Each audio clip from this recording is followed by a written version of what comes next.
ஐயா வணக்கம் ஐயா. நான் டிராபிக்கல் அக்ரோ கம்பெனிலேருந்து வரேன். என் பேர் அழகுராஜ். உங்கள் பேருங்க ஐயா? என் பேர் பேச்சியப்பன். எந்த ஊர்? பாம்பு கோயில். சரி, நமக்கு மல்லிகைப்பூ மூடு எவ்வளோ இருக்குது? 400 மூடு இருக்குது. 400 மூடு இருக்குது. உரம் வச்சு தண்ணி பாய்ச்சிட்டிங்களா? சரி, உரம் வச்சு தண்ணி வைக்கும் போது நம்ம நாஸ்தாங்கிற ஒரு சத்து குருணை இருக்குது. நம்ம இந்த 1 கிலோ 350 ரூபான்னு சொல்லியிருந்தோம்ல, அந்த குருணை வச்சு தண்ணி வைக்கும் போது உங்கள் பயிற்றுக்கு தேவையான எல்லா சத்தையும் எடுத்து கொடுக்கும். வேர் வளர்ச்சி நல்லாயிருக்கும்.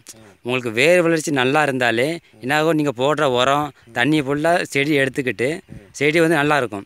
செடி நல்லா இருந்தாலே வரக்கூடிய பூக்கள் வந்து நல்லா ஆரோக்கியமாக இருக்கும். பூ குண்டு குண்டுன்னு இருக்கும். பூ இடம் இருக்கும். சரிங்களா? நீங்கள் ஏற்கனவே ஒரு ட்ரிப்பு வச்சுருக்கீங்களா? ஆமாம். நீங்கள் ஏற்கனவே அந்த மேக்கருக்கு முடுக்கு வச்சுருந்தீங்களா? அது எப்படி இருக்குது இப்போ? நல்ல பரவாயில்லாமல் நல்லா இருக்குது. பூ எப்படி இருக்குது? பரம்புவாக இருக்குது. பூ பரம்புவாக இருக்குது. பூ இடம் இருக்குதா? இடம் இருக்குது. இந்த இது தளவு நல்லா வருதா? தளவு பரவாயில்லாமல் இருக்குது. செடி எப்படி இருக்குது? நல்லா இருக்குது. தளதலான்னு இருக்குது. செடி தளதெல்லாம் வந்துக்கிட்டு இருக்குது.